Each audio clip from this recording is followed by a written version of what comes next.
मैं हूं सुहेल राना।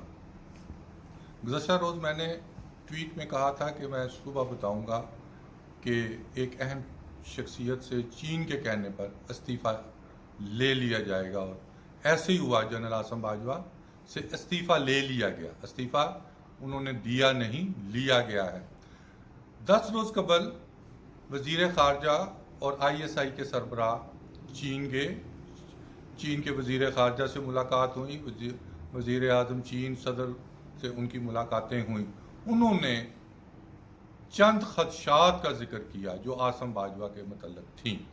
जनरल आसिम बाजवा को भी मैं जब वो BM थे सियालकोट में उस वक़्त से जानता हूँ। उसके बाद वो परवेज़ मुशर्रफ के साथ डिप्टी MS आ गए। डिप्टी MS के बाद वो प्रमोट होते हैं तो 111 ब्रिगेड के ब्रिगेड कमांडर चले जाते हैं। वहाँ से प्रमोट होकर वो प्रमोट नहीं होते, वहाँ से वो DA चले जाते हैं अमेरिका में। अमेरिका से वापस आते हैं तो उन्हें प्रमोट कर दिया जाता है और वो जनरल ऑफिसर कमांड करते हैं। वहाँ से उनको डायरेक्टर जनरल ISPR लगा दिया जाता है और डायरेक्टर जनरल ISPR के बाद उनको 3 स्टार जनरल बनाकर आर्म का डायरेक्टर जनरल लगाया जाता है और उसके बाद उनको बलूचिस्तान की सदरन कमांड दी जाती है। सदरन कमांड के बाद उनको वज़ीर आज़म का मावन खसूसी और साथ CPAC का चेयरमैन लगा दिया जाता है।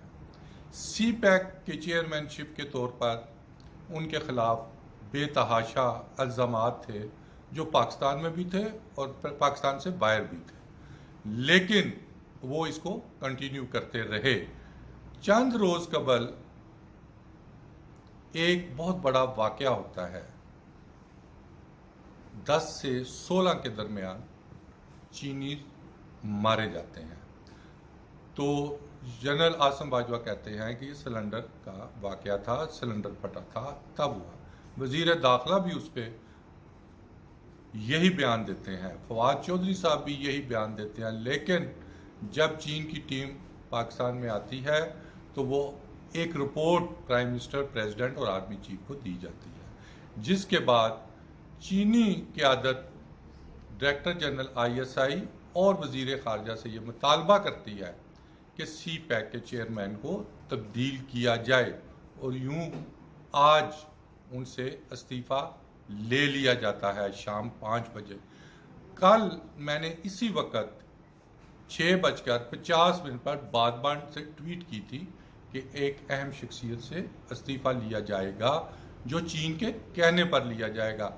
और अब यह है कि जिस शख्स को भी उन्होंने वज़ीर आज़म साहब ने मामले खसूसी CPAC लगाया, इसकी बुखार मंसूर साहब को उसकी जगह कोई नया बंदा CPAC का चेयरमैन लगाया जाएगा चंद रोज़ तक।